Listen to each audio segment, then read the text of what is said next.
My name is Lashay Monroe. I'm 35 years old, and this is the story of how the man I built a company with, trusted with my life, tried to sabotage me before the biggest meeting of my career, and how I let him drink the poison meant for me. 6 years ago, Adam and I founded Bluegate Partners from the cramped kitchen table of our one-bedroom apartment in Seattle. We were broke but driven. I was the strategist, the planner, the data brain behind every contract, and he was the charisma, the handshake, the face of the business. We worked 16-hour days, eating noodles and dreaming of getting our foot into Fortune 500 rooms. Together, we slowly carved out a name in the consulting world. It wasn't glamorous. It wasn't fast. But it was ours. Until the cracks began to show. At first, I ignored them.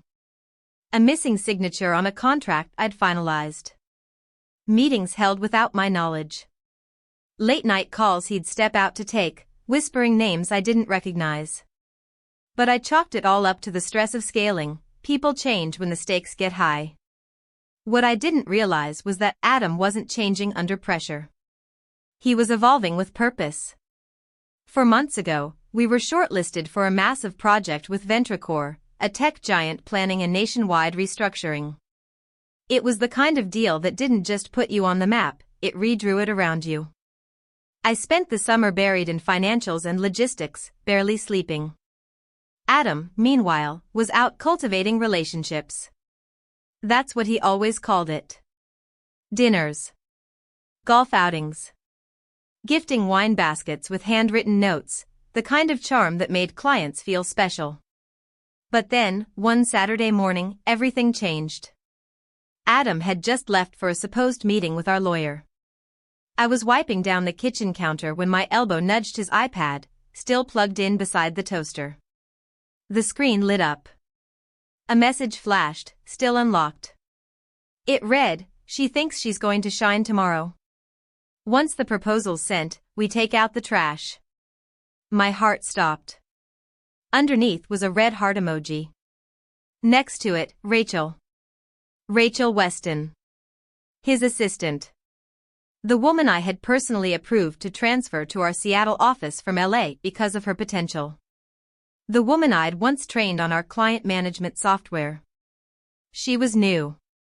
Quiet. Polite. Efficient. And clearly, a backstabber. I scrolled up. Message after message. Strategizing how to push me out, how to make me appear incompetent at the Betrayal meeting, how to raise capital behind my back and launch a new firm under Adam's name. There was even a new organizational chart Rachel had sent, Adam as CEO. Me? Gone. Erased. I didn't cry. I didn't scream. I stared at that screen for what felt like hours, and something cold and sharp settled into my bones.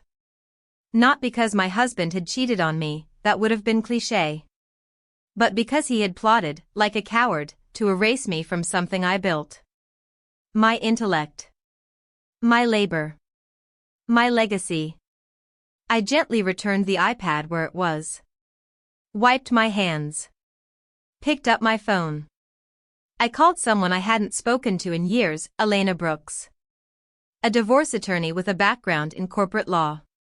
We had worked together once on a merger case, and I never forgot how she shredded a 30-page contract for buried manipulation in under an hour.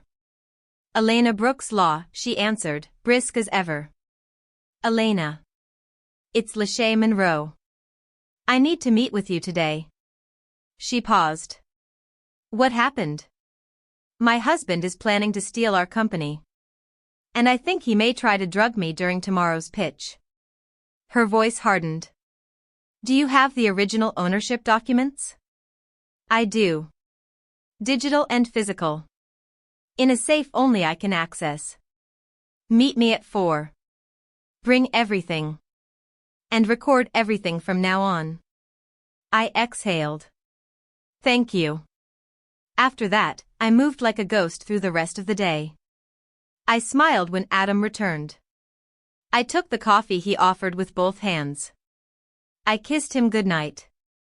But inside, I was calculating every move. That night, I dug out an old iPhone I kept for emergencies. Downloaded a recording app. Labeled the file with a fake project code and stuck the phone behind a stack of books in our office, pointed at Adam's usual chair. I then changed every password, my cloud, my email, the internal Bluegate system. I left just enough breadcrumbs in our shared folders to keep him feeling confident. By dawn, my plan was already in motion. The morning of the presentation began in eerie stillness. No bird song. No traffic hum. Just the faint patter of Seattle drizzle against our kitchen window and the steady thrum of my heart. I woke at 5:45 without an alarm. My body knew it was time. Adam was already up, in the kitchen, brewing coffee like it was any other morning. He wore the gray button-down I had bought him during a business trip to Denver, back when we were still building something real. But today, it just looked like a costume. "Take a seat, babe," he said cheerfully. "I made the Guatemala roast. You'll need all the fuel you can get today." I nodded and sat down. 2 mugs were already on the table. Matte black. His and hers. A matching set we bought to celebrate our first 6-figure contract. His said Mr. Mine said Mrs. He pushed mine toward me with a gentle smile, the same smile that had once melted every worry I'd ever had. "Careful," he added, "it's hot." I lifted the mug, held it to my lips, and inhaled the familiar scent. But I didn't drink. I just let the steam rise into my face as I glanced at him. That flicker in his eye, it was there again. Anticipation. Not the kind that cheers you on. The kind that waits for something to go wrong. "Thanks," I said sweetly, setting it back down without taking a sip. "Smells amazing." He smiled and turned to grab his laptop. That's when I made the swap. With the same quiet grace I used to load presentations in packed boardrooms, I slid the mugs. My Mrs. mug, now filled with safe, untouched coffee, sat in front of my laptop. His Mr. mug, which held whatever chemical cocktail he'd prepared, was now on his side of the table. He didn't notice a thing. 10 minutes later, we were seated in our shared office. Lighting perfect. Zoom camera angled. Presentation cued. The old iPhone I hid behind the bookshelf was already recording. At exactly 10 a.m., the Zoom interface flashed to life, 6 windows opening in a line. Peter Langston, CEO of Ventricore, appeared front and center. A silver-haired man with the calm intensity of someone who didn't suffer fools. His 2 operations directors flanked him. Below them, 3 investors from Allura Capital, sharp, silent, and unmistakably watchful. Adam opened the meeting. "Thank you all for your time," he began, voice smooth as silk. "We believe this strategy will help Ventricore maximize efficiency over the next 12 months. I said nothing. I just watched. Studied. By the 3rd slide, his right hand began to twitch. Then he paused mid-sentence. "First, the data shows that." A second of silence. Then a blink. Another pause. His words began to slur slightly, like someone reading through fog. My heart raced, but my face remained serene. He grabbed the mug, sipped again, and exhaled. Then tried to continue. "We analyzed the, operational lines." I leaned in slightly and asked, "Are you okay?" "I'm fine," he said, forcing a smile. "Just tired." His hand trembled again. I saw the COO tilt her head. One investor narrowed his eyes. The CEO leaned closer to his screen. I waited a beat longer before saying, with just the right amount of concern, "Would you mind if I presented the data integration section?" Peter Langston nodded. "Please." I stood slowly, opened the next slide, and took over. Calm. Precise. Each number I presented had been cross-checked 3 times. Each chart was crafted by me alone, built during nights Adam spent pretending to network. As I explained system redundancies, regional inefficiencies, and projected savings, I saw the investors' faces shift. Curiosity. Then interest. Then admiration. Adam sat beside me, sweating, slouched like a student who forgot his lines on recital day. Peter eventually interrupted. "You're the one who built this strategy?" I nodded. Every piece. From data gathering to implementation planning. Jennifer Kleen, the COO, leaned forward. "I've never seen a third-party evaluation this thorough. I personally interviewed several regional leads and cross-referenced it with competitor benchmarks," I said. Adam, to his credit, tried to re-enter. But when he reached for his coffee and sipped again, his hand visibly shook. His lip quivered. And when he stood to speak, he had to steady himself on the table. "Excuse me," he muttered, staggering slightly as he left the room. Peter's gaze followed him but then shifted back to me. "Let's continue." And we did. For the next 20 minutes, I walked them through a complete transformation strategy that not only impressed them, it sealed the deal. By the time Adam returned, paler, disoriented, I was wrapping up. "Our model reduces operating expenses by 18% within 6 months, I said, locking eyes with the camera. With zero compromise to system stability. One of the investors finally spoke. "What's your role in execution, Ms. Monroe?" "I oversee every project. Personally. From design to implementation." Peter gave a slight nod. "Well then. I believe we've seen what we needed." The meeting ended. The Zoom windows closed, one by one, until only Adam and I remained. He sat in stunned silence, looking like a man who'd fallen through his own trapdoor. I picked up the old phone hidden on the shelf, stopped the recording, and walked out. Not a word spoken. Not yet. Because the next move? It would be permanent. When I closed the office door behind me, I didn't look back. I didn't need to see Adam's face. I already knew what it looked like, the expression of a man watching the future he schemed for dissolve into smoke. I walked out onto our apartment balcony and dialed the number that was now at the top of my recent calls list. "Elena Brooks," she answered immediately. "It's done," I said. "I have the full recording of the meeting. Clear footage."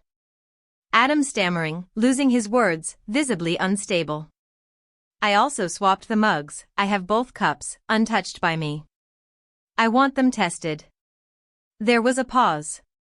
Then her sharp, measured voice replied, "You have everything you need to initiate a corporate protection order. Email me the files. I'll file the petition and notify the court by 3 p.m. I sent her the video and still images of the text messages I had captured from Adam's iPad that morning weeks ago, the trash comment, the new org chart with Rachel, the date-stamped threads. Then I went back inside and sat at my desk, staring out at the Seattle skyline while rain tapped gently on the glass. It wasn't over. Not yet. I drafted a personal email to Peter Langston, CEO of Ventricore. Subject, "Thank you," and a few personal notes.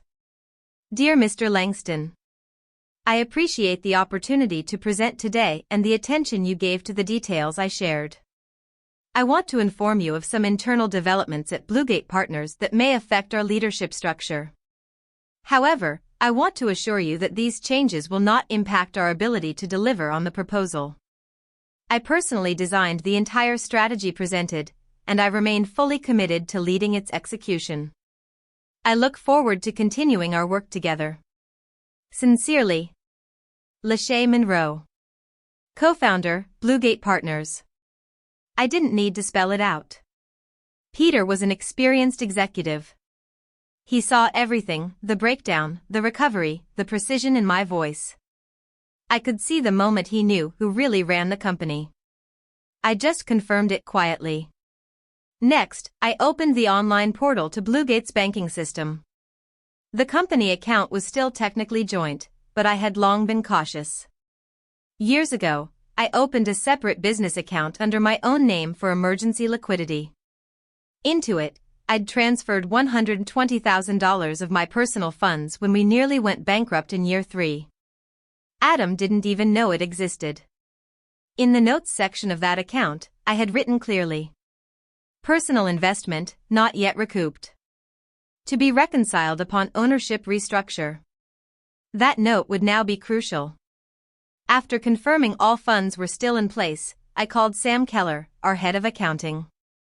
"Sam, I need you to prepare 3 things: a full cash flow breakdown from 2018 to now, a profit analysis, and a detailed report of founding member contributions."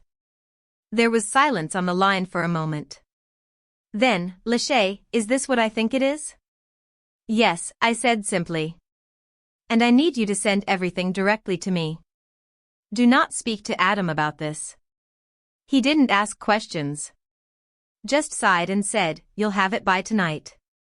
The thing about Adam is, he always thought I didn't notice. That I didn't pay attention.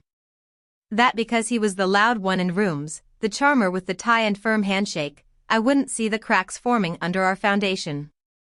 But I had seen everything. He thought I was the shadow. But shadows see all. 3 weeks later, the legal papers were filed. 86 pages of evidence, texts, emails, financial records, and the video footage from the Ventricore presentation. Elena filed for an emergency business protection order, a motion to bar Adam from making decisions on behalf of the company, and a divorce petition citing financial fraud and corporate sabotage. The hearing was set for the following week. When Adam was served, he didn't even try to deny it. He came home late that night, eyes bloodshot, jaw tight. He stood in the living room staring at the floor. "You poisoned the coffee, didn't you?" I asked flatly. He flinched. "It wasn't poison. It was just something to slow you down. To make you off. I didn't think it would." "You didn't think I'd notice," I finished for him. Silence stretched between us like a wire about to snap. "I gave you everything," he whispered, bitter. "My name. My energy. You gave me your name?" I laughed, shaking my head. "Adam, I built the system. I ran the analytics. I closed half those contracts myself when you were off networking. And you were going to throw me away like I was a liability." "You didn't used to be this cold," he said. "I didn't used to be betrayed," I replied. The next morning, he left. Bags packed. The mug, the one that nearly destroyed him, still sitting in the sink. The courtroom was quiet the day of the hearing. Elena stood beside me, calm and surgical in her delivery.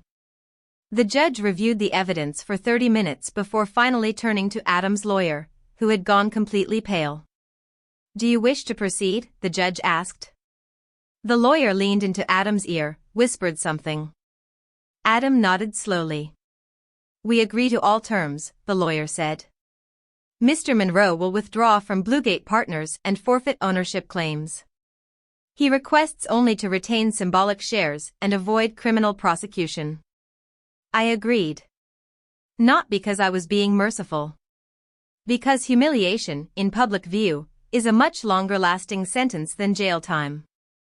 By the end of that week, Adam Monroe was no longer a partner in Bluegate. I signed the final restructuring papers alone, at a heavy mahogany table in the office of Elena Brooks. The silence in the room after the last signature felt almost holy, like the echo of a gavel that had finally, and justly, fallen. Bluegate Partners was now mine. Fully. Legally. Publicly. The first thing I did was file a motion to re-register the company with the Secretary of State, naming myself as the sole CEO and executive signatory. The transition went through in 48 hours. Sam Keller submitted an official statement on company letterhead confirming that I had handled all primary strategy functions, signed every key contract, and contributed the majority of early capital injections into the firm. When the announcement went live, I made no press release. No dramatic statements. I just updated the Bluegate website and changed the leadership page. Founder and CEO, Lashay Monroe. I didn't need applause.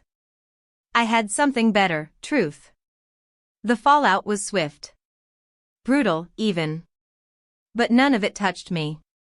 3 investors from Allura Capital, the very same ones who had watched Adam unravel on Zoom, sent private messages to my business inbox.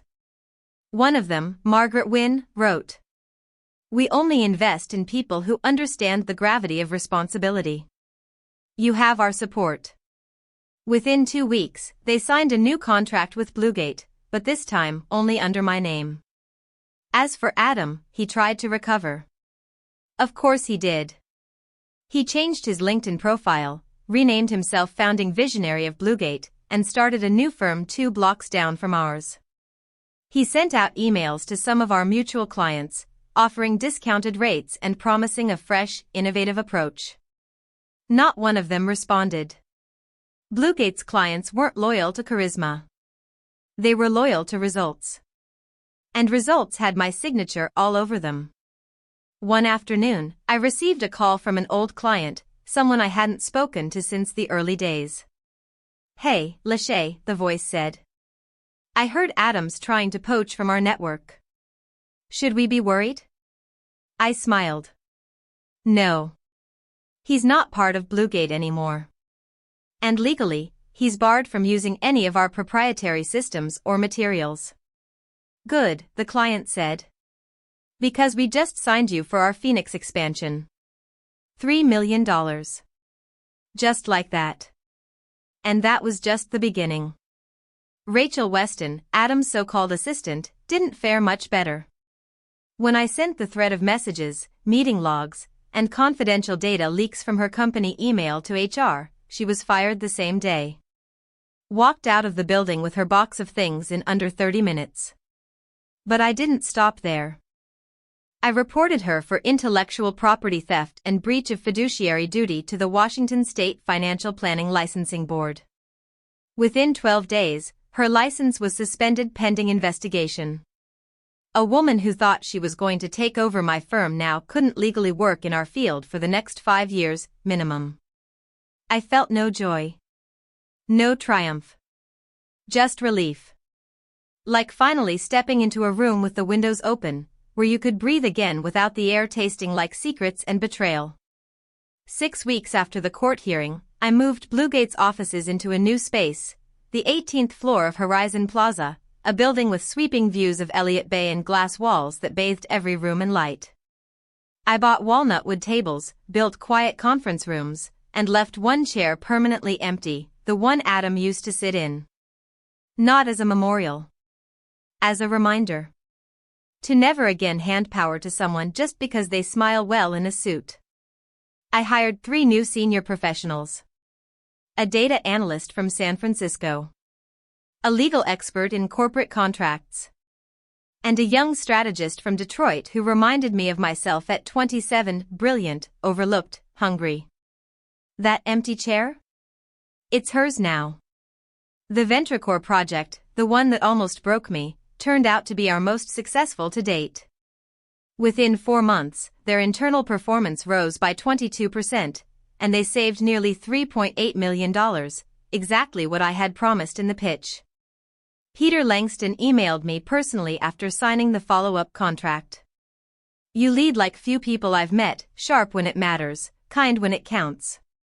I printed that line and framed it above my desk. But the best moment came on a quiet Thursday evening. The office was nearly empty. The sun was low. I stayed behind, sipping coffee on the balcony when the elevator chimed. I turned. It was Adam. Thinner now. Unshaven. Shirt wrinkled. He didn't walk in.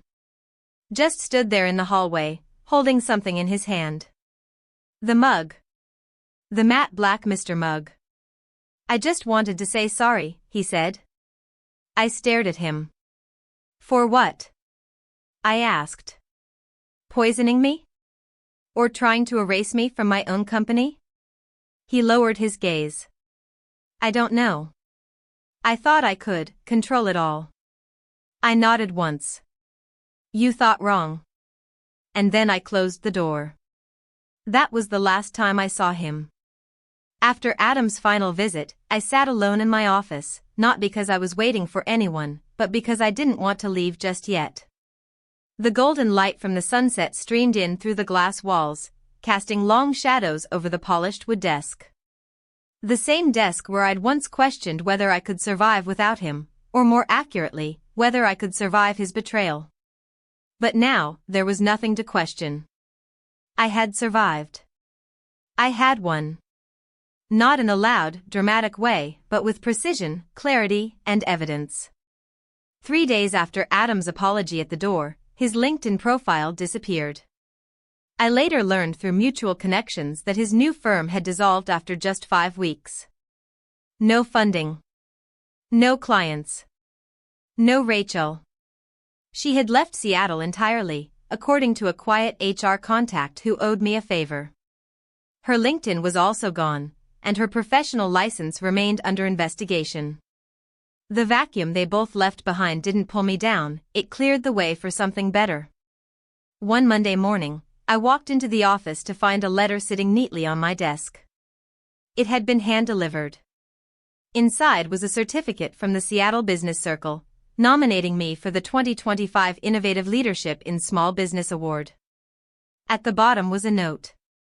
For showing the city what quiet strength looks like. I read that line twice. Then once more. No one had ever called me strong when Adam was around. I had always been smart, diligent, organized. The second brain. The support beam. Never the force.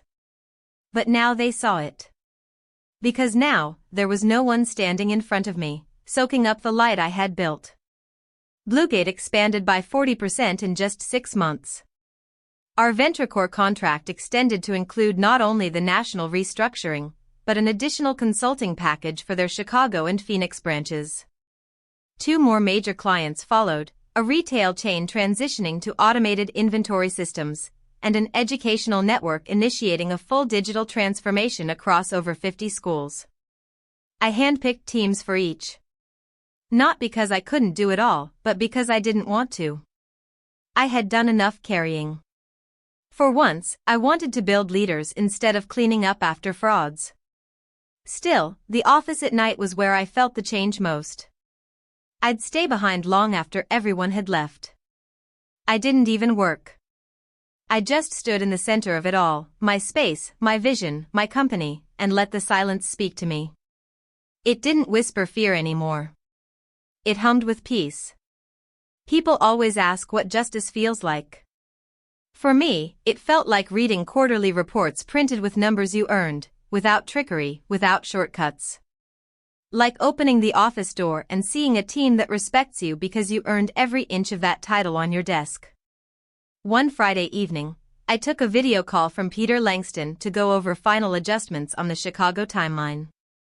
Lashay, he said as the meeting wrapped, I have to ask. Why didn't you make a bigger deal out of what he did? You could have gone public. Exposed him. I looked into the camera, smiled softly. Because silence is the loudest response of all. He nodded slowly. You know, there's something rare about the way you move. Quiet but undeniable. I thanked him, then closed the laptop. Later that night, as I took the elevator down to the lobby, I thought about what Adam had once said to Rachel. Once she's out, we'll take the company in a new direction. Well, he was right about one thing. Bluegate was heading in a new direction. Just without him. The real shift happened quietly, like most powerful things in life. It wasn't marked by a parade or a headline. There was no victory dinner, no confetti. It happened the morning I walked into the office, unlocked the glass doors of Bluegate Partners, and realized I didn't feel the need to brace for war anymore. There was no Adam waiting to override my decisions. No Rachel sneaking behind the scenes. No voice telling me I needed to stay behind the curtain while someone else took center stage. I was no longer surviving. I was leading. Our new hires settled in like they'd always belonged. My strategist, Maya, the 27-year-old from Detroit, was already handling 2 regional reports for our education sector client. She reminded me so much of myself it hurt a little. But unlike me, she had a mentor who saw her. A boss who wasn't afraid of her brilliance. And she sat in Adam's old chair. Poetic. Sam Keller, our longtime accountant, came to my office one afternoon with a faint smile on his face. He rarely smiled. The man lived and breathed numbers, and his idea of excitement was a well-balanced ledger. "Got a minute?" he asked, holding a folder. I motioned him in. He placed it gently on my desk. Inside was a full profit breakdown of Bluegate's last fiscal quarter. Revenue was up 37%. Client satisfaction retention? 94%. And the net contribution breakdown showed what I already knew: every strategic decision that brought us here was mine. "You don't need my opinion on this," he said quietly. "The numbers say it all." Still, he lingered. As if something was left unsaid. I looked up. "Something else?"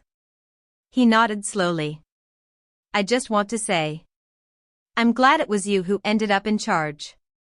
I knew, even back in year 2, you were the engine." But I didn't say much. I gave a small, understanding smile. Most people didn't. "Yeah," he said. "But now they all know." He turned to leave, then paused in the doorway. "That girl, Rachel?" She filed to contest the license suspension. I raised an eyebrow. "And?" "Denied." Again. I didn't say anything. I didn't gloat. I just nodded and turned back to my screen. Some victories don't require a reaction. The absence of noise is sometimes justice enough. That same week, I received another email from Peter Langston. This one wasn't about Ventricore. It was a referral. One of his former colleagues, now a director at a major green energy firm based in Denver, was looking for a firm to help them scale through a multi-state expansion. The subject line read, "Passing along your name. You're the best in the game." It hit me hard. Not because I doubted my talent, but because for so long, I'd been made to believe it was somehow less if it wasn't delivered with charm, swagger, or a man in the lead role. But now, executives, men and women alike, were not just recognizing my work. They were seeking it out. And Adam? He was nowhere to be found. A quiet contact at the Chamber of Commerce told me he had attempted to rejoin the startup scene under a new business name. No one returned his calls. Eventually, he applied to a mid-level operations job at a logistics firm in Tacoma. I wasn't supposed to know that, but people talk. And when someone like Adam falls, the industry listens. The man who once tried to poison me, literally and metaphorically, now couldn't even poison a room with his presence. No one wanted him near their deals. I didn't need to blacklist him. He did it to himself. Poisoning the wrong person has a way of backfiring like that. 6 months after Adam disappeared from the industry radar, I found myself standing alone in the Bluegate conference room, just before our quarterly strategy meeting. The room was bathed in late afternoon sunlight, casting golden streaks across the floor-to-ceiling windows that overlooked Elliott Bay. Seattle's skyline shimmered like a promise I had once doubted I'd ever fulfill. On the table before me sat a stack of binders. Each held the fingerprints of my team, people who worked not for show, not for ego, but for purpose. The latest numbers showed that our expansion had grown beyond projections. Client retention remained stellar. And most importantly, every new account, every dollar, had come without shortcuts, secrets, or sabotage. Bluegate was no longer just a business. It was my legacy. As I sat down at the head of the table, the door creaked open. Maya entered first, carrying her laptop and a mug that read, "Built not borrowed." It was a gift from me. A small phrase, but one that captured the entire heart of what we'd done here. "Morning, boss," she said, her smile bright but sharp. "Ready to change the West Coast today?" I chuckled. One strategy at a time. The meeting began, and as voices filled the room, I drifted for a moment, just enough to reflect. Everything I had feared losing, I had reclaimed. And more. Adam was a ghost now. Rachel, too. Their digital trails faded like weak footprints in wet cement. Their ambition had been hollow, driven by the desire to claim something they didn't have the patience or integrity to build. And in the end, they lost everything. Not because I destroyed them, but because I refused to let them destroy me. One evening, I returned to the old apartment, the one where it all started. It was being remodeled now, the exterior freshly painted, the inside gutted. I didn't go in. I just stood outside for a while, listening. I remembered the clink of ceramic mugs at midnight. The arguments. The spreadsheets printed at 2 a.m. The hope. The hunger. The lies. And me, always trying to hold it together. I whispered aloud to the air, "Thank you for breaking me." I needed to rebuild. Because what I had now wasn't just a company. It was clarity. And peace. A week later, during a rare morning break, I received an email that stopped me cold. Subject, Finalist Notification, 2025 Innovative Leadership Award. It was real. I had been nominated. And not just for the work, but for the way I had handled betrayal, reconstruction, and leadership in one of the most competitive markets in the country. I closed my eyes, took a breath, and smiled, not the smile you give others, but the one you give yourself when you know deep down that you've made it through the fire, and you've come out not just whole, but sharpened. So when people ask me what happened, how I survived a husband who drugged my coffee, a team member who schemed behind my back, and a corporate coup that almost stole everything, I tell them this. My story didn't begin with power. It began with betrayal. But I used it as the blueprint. You don't always need revenge. Sometimes you just need to hand them the cup they poured for you, and let the truth do the rest. When you know your worth, no one, not even the person closest to you, can take it from you. Lashay's story isn't just about betrayal. It's about clarity. About how silence, evidence, and resilience can rewrite the entire script. What would you have done in her place? Share your thoughts in the comments, and subscribe to Revenge Echoes for more real, raw stories that show the power of quiet strength and unforgettable comebacks.